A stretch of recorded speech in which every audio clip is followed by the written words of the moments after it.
Telugu YouTube ఛానల్లో మీ వ్యాపార ప్రకటనల కోసం 9154949554 కి కాల్ చేయండి. Hello everyone, welcome to KTV Telugu. దేశ రాజకీయాల్లో ఇప్పుడు చంద్రబాబు నాయుడి పాత్ర హైలైట్ అవుతోంది.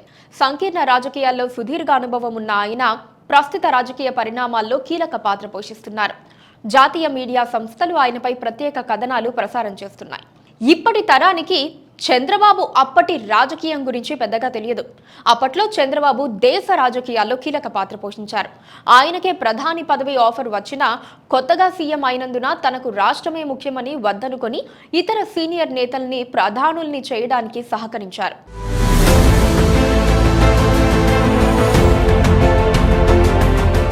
దేశ రాజకీయాల్లో 1990 నాటి రాజకీయాలకు సంకీర్ణ శకం అనే పేరుంది. ఆ సంకీర్ణ శకంలో హీరో చంద్రబాబు. 1996లో దేశంలో కాంగ్రెస్ పార్టీ ఓటమి పాలై బీజేపీ అతిపెద్ద పార్టీగా అవతరించింది. కానీ ప్రభుత్వం ఏర్పాటు చేయడానికి సరిపడనంత బలం లేకపోవడంతో హంగ్ పార్లమెంట్ ఏర్పడింది. అప్పటికి చంద్రబాబు యునైటెడ్ ఫ్రంట్ కన్వీనర్గా ఉన్నారు. వాజ్పేయి నేతృత్వంలోని ప్రభుత్వం బలం నిరూపించుకోలేక 2 వారాలకే కూలిపోయింది. దాంతో యునైటెడ్ ఫ్రంట్కు కాంగ్రెస్ పార్టీ బయట నుంచి మద్దతివ్వడానికి ముందుకొచ్చింది. యునైటెడ్ ఫ్రంట్ నుంచి ప్రధాని అభ్యర్థి నిర్ణయించడంతో ఫ్రంట్ కన్వీనర్గా చంద్రబాబు కీలక పాత్ర పోషించారు. యునైటెడ్ ఫ్రంట్ హయాంలో దేవేగౌడ, ఐకే గుజరాల్ను ప్రధానమంత్రులుగా నియమించడంలోనూ అప్పటి ప్రధాన నిర్ణయాల్లోనూ చంద్రబాబు కీలక పాత్ర పోషించారు. 1998 ఎన్నికల తర్వాత దేశంలో రాజకీయ పరిస్థితులు మళ్లీ మారాయి. బీజేపీ ప్రభుత్వం ఏర్పాటు చేస్తే తాము బయట నుంచి మద్దతిస్తామని, అందుకు ఫలితంగా తమ పార్టీకి చెందిన దళిత నేత జీఎంసీ బాలయోగిని స్పీకర్ చేయాలని చంద్రబాబు బీజేపీ ముందు ప్రతిపాదన పెట్టారు.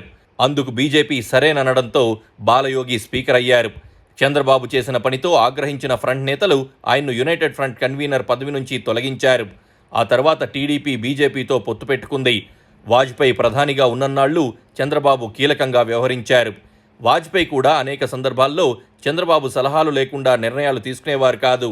రాష్ట్రానికి అవసరమైన నిధులు, పథకాలు రాబట్టేందుకు చంద్రబాబు తరచూ ఢిల్లీ వెళ్లేవారు. అయోధ్య అంశంపై కూడా వాజ్పేయి చంద్రబాబును సంప్రదించేవారు. అప్పటికి తెలుగుదేశం పార్టీకి 29 మంది లోక్సభ ఎంపీలు, 18 మంది రాజ్యసభ ఎంపీలు ఉండేవారు. అభివృద్ధి విషయంలో చంద్రబాబు సూచనలను, సలహాలను Vajpayee కోరుకునేవారు.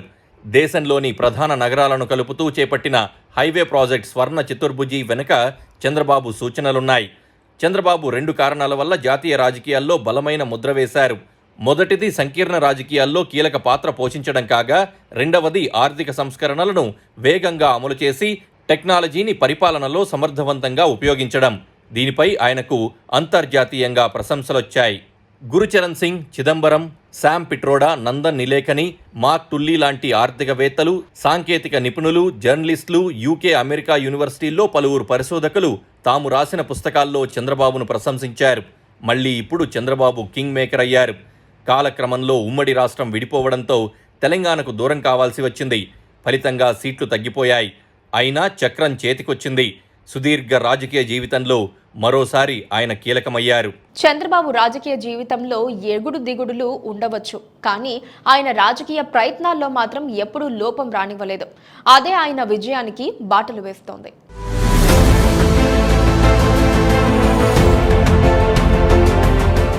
Please subscribe to KTV Telugu. KTV Telugu channel.